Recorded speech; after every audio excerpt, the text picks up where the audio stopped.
आपने हाल ही में यह न्यूज सुना होगा कि एनसीईआरटी से मुगल चैप्टर्स को हटाया जा रहा है। The NCERT has made modifications to 12th standard history curriculum by eliminating the chapters that pertain to the Mughal Empire. लेकिन एनसीईआरटी के ऑफिशियल स्टेटमेंट के अनुसार यह असत्य है। झूठ है, मुगलों को हटाया नहीं गया है। पिछले साल ये रेशनलाइजेशन एनसीईआरटी से मुगल चैप्टर्स को हटाने की मांग कोई नई मांग नहीं है, यह बहुत पुरानी मांग है, क्योंकि एनसीईआरटी पर यह शुरू से ही आरोप लगते आ रहा है कि एनसीईआरटी मुगल एम्पायर को ओवर ग्लोरीफाइड करके पेश कर रही है। जैसे एनसीईआरटी के एक पैराग्राफ के अनुसार अकबर को एक इंसिडेंट से यूनिवर्सल पीस का ख्याल आया, जो धर्म के नाम पर भेदभाव नहीं करता था, बल्कि यह विचार एथिक, होनेस्टी, जस्टिस और पीस पर चलता था, जिसे सरकारी नीति में उतारा गया और जहांगीर और शाहजहां ने भी इसका पालन किया। मींस इस पैराग्राफ के जरिए यह बताने की कोशिश की जा रही है कि शाहजहां और Jahangir they both are respect all the religion. और अगर इसे हम धरातल पर देखें तो यह असत्य सा लगता है, क्योंकि जहांगीर द्वारा लिखी गई खुद की लेख में वह बताता है कि सिख गुरु अर्जुन देव को जहांगीर के एक साथी के माथे पर चंदन लगाने की वजह से उसे मृत्यु दंड दे दिया गया था। कुछ ऐसा ही आरोप शाहजहां पर भी लगता है कि वह एक धर्मांतरित था। ये तो बस कुछ एग्जाम्पल था।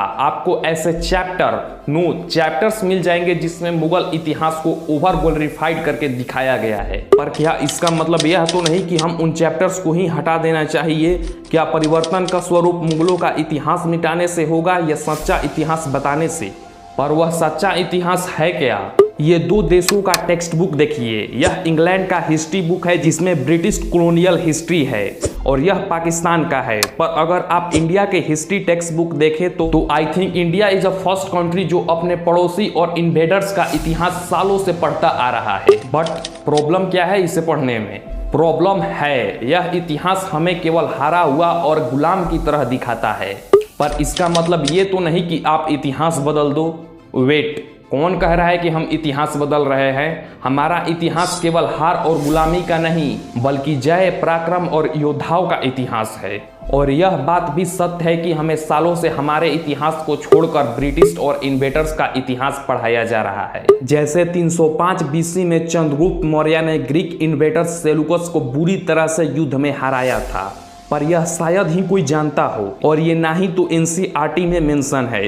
पर एनसीईआरटी क्या कहती है मौर्य डायनेस्टी के बारे में?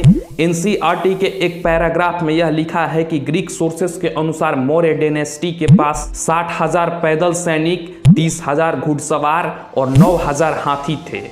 But at the end of paragraph उसमें यह लिख दिया गया है कि कुछ हिस्टोरियंस के अकॉर्डिंग यह गलत है। और जब एक आरटीआई फाइल कर एनसीईआरटी से इन हिस्टोरियंस की जानकारी मांगी गई तो इनके पास इन हिस्टोरियन की कुछ जानकारी ही नहीं थी। भारत पर पहला इस्लामिक अटैक 636 एडी में अरेबियों द्वारा हुआ था, पर इसके बाद 560 साल लग गए इन्वेडर्स को भारत पर राज करने के लिए। And the point is here that हमें इन 560 सालों का इतिहास क्यों नहीं पढ़ाया गया? क्योंकि एनसीईआरटी तो हमें यह पढ़ाती है कि बाबर ने भारत पर राज करना स्टार्ट किया और औरंगजेब पर जाकर यह समाप्त हुआ। इन अ शॉर्ट वे हम सबको यह समझना चाहिए कि केवल मुगल एम्पायर का इतिहास पढ़ने से अच्छा है कि हमें भारत के और डायनेस्टी और एम्पायर्स के बारे में पढ़कर अपनी जानकारी को और बढ़ाना चाहिए। अपनी रियल हिस्ट्री के बारे में जाने और अपनी जानकारी को बढ़ाए, जिससे हमें हमारे कल्चर और किंग्स पर प्राउड फील हो, जो अब शायद न्यू एजुकेशन पॉलिसी आने की वजह से पॉसिबल लग रहा है। क्योंकि एनसीईआरटी में हुए रेशनलाइजेशन की वजह से 182 बुक में इस बदलाव किए गए हैं। हाँ, सिर्फ बदलाव किया गया है, किसी के इतिहास को मिटाया नहीं गया है,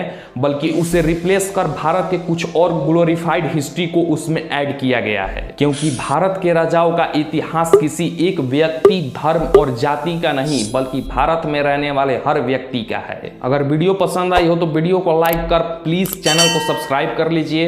हम इसी तरह के कंटेंट आपके लिए इस चैनल पर लाते रहेंगे।